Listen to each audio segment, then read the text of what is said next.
everybody, it's Ross Bolton. I'm back again talking about this great BB preamp by Xotic pedals. I thought today maybe we'd talk a little bit about how I use it here in the studio, whereas this is where I'm doing most of my work these days. So instead of what I do with it live with my pedal board, let's talk a little bit about how I use it here. Just for you gear guys first, I'm playing through one of Roy Blankenship's amps called the Fat Boy. I'm running a line out, speaker out to another room where I'm miking a Buzzy Featon cabinet, and then I'm pumping it through the speakers here. So that's what you're hearing, with just a touch of reverb, and that's it. So you're hearing the BB pretty much pristine through the system. Okay, so the amp itself.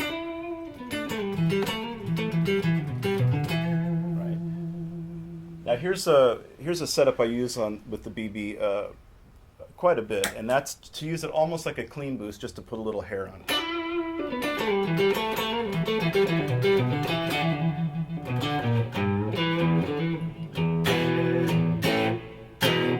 Now the setup I have on the pedal with this amp particularly is that I push the treble up to about 2 o'clock, 3 o'clock, and then I roll out the bass down to about 9 o'clock or 10 o'clock. And for recording, that's kind of important, because if the tone is too fat and I'm stacking multiple guitars, it just doesn't work. So I scoop it out here at the pedal. And this amp is pretty fat anyway, tone-wise. I don't set up the EQ like that, like on this Marshall amp. It's totally different. But for this amp, that's how I do it. So that's the EQ settings. Now for the way that I'm playing the tone right now, I have the gain almost off. It's about at 8 o'clock, 9 o'clock, something like that. And then I have the volume straight up. So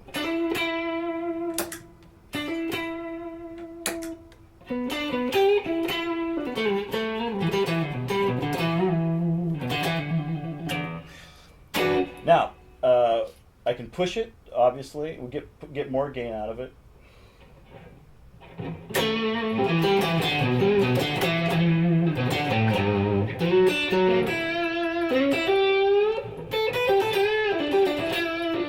But even with more gain, that's at about 12 o'clock, oh no, it's up about 1 o'clock, is that it doesn't lose, the guitar doesn't lose its character. Like, I still get that kind of the throaty. And if I switch to what I call the cluck position between the middle and the bridge pickup, it still kind of keeps it stratty.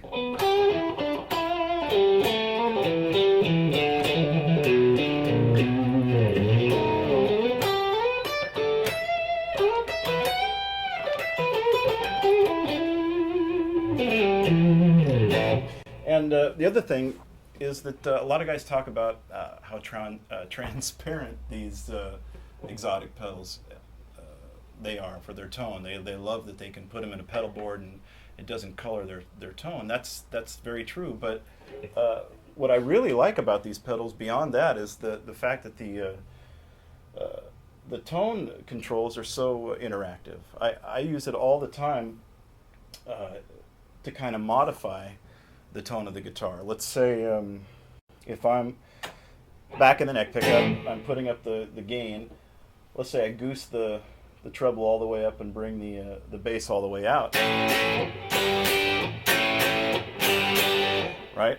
That's a usable setting in the neck pickup position. Now, if I bring the tone controls back to 12 o'clock, you can hear how much differently it sounds.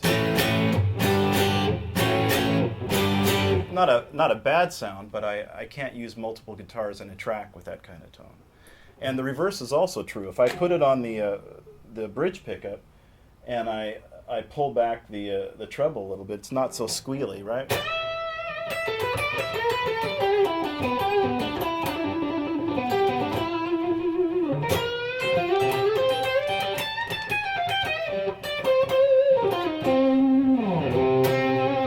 But in the end, live or in the studio, I'm really attracted to the way this thing sounds when the gain is back a little bit and I have the volume up and I'm pushing the amp and I get kind of a clean bluesy sound.